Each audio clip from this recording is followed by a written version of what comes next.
Alrighty, today we're going to be discussing the equation of a circle. So the standard form of a circle.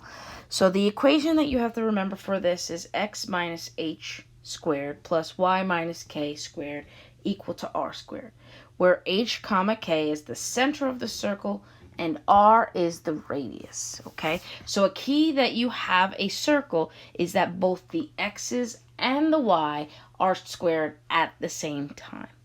Okay, so for example, if we have x minus 2 squared plus y minus 1 squared equal to 25, we can identify the center as h, which is 2, comma, k, which is 1.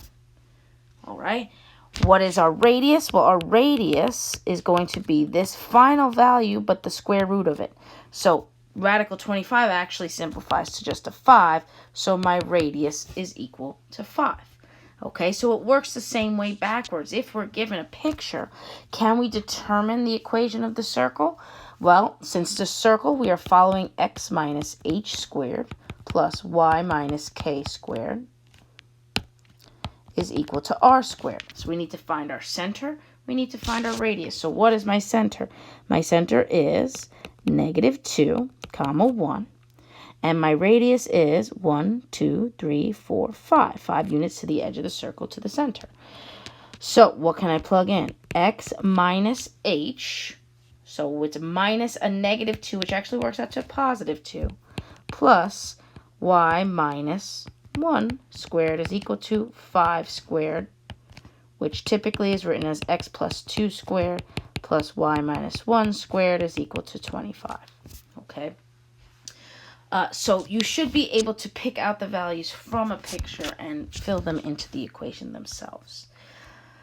The other thing we need to be able to do is to put an equation into center radius form, so that we can identify our center and our radius.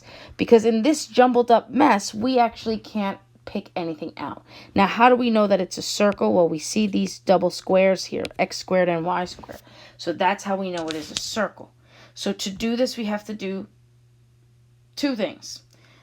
We have to isolate all the x values together, all the y values together, and move any constants to the other side. So what do I mean by that? Well, I want the x values together. I want the y values together. And this 16, I'm going to move to the other side.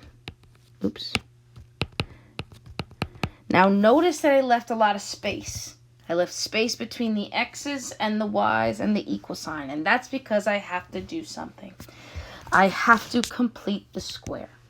Okay, and the reason I need to complete the square is because I need one of those nice factor bubbles to show up. And the only way to do that is to complete the square.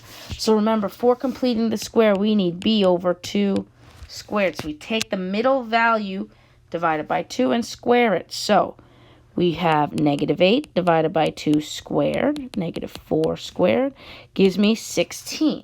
Okay, so to the x values, I need to add a 16 to be able to factor it.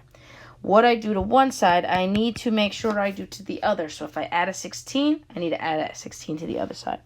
What about for the y's? Now, we know that this is going to be a plus in between. Minus 6 over 2 squared gives me minus 3 squared, which is 9. So I got to add a 9 to both sides. Okay? So now what I have is the x values that can be factored and the y values that can be factored, and they're separated by a plus. So that's exactly what I'm going to do. So what does this x factor out to? Well, remember, we can take the value that's in this parentheses and bring it directly to my factor bubble, and take this value directly from my parentheses and bring it to my factor bubble, and then I add all of that on that side to get a 9.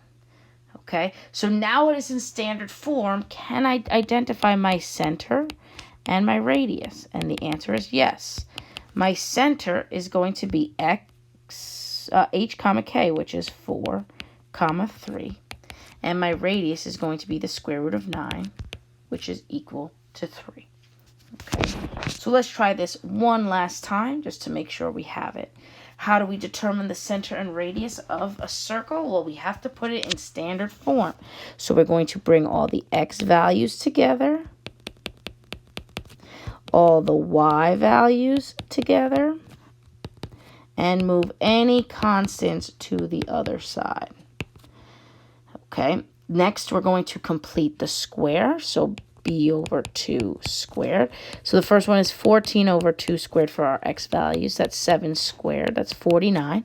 So we're going to add a 49 to both sides. And a minus 12 over 2 squared, which is minus 6 squared, which is 36. Add a 36 to both sides. Okay, now this side, the x values factor into an x plus 7 squared. My y values factor into a y minus 6 squared. And we are left with minus 4 plus 49 plus 36. Minus 4 plus 49 plus 36 is equal to 81. And so what is my center? Well, my center is going to be, well, since there's a plus here, it's going to be negative 7, 6. And my radius is going to be square root of 81, which is 9.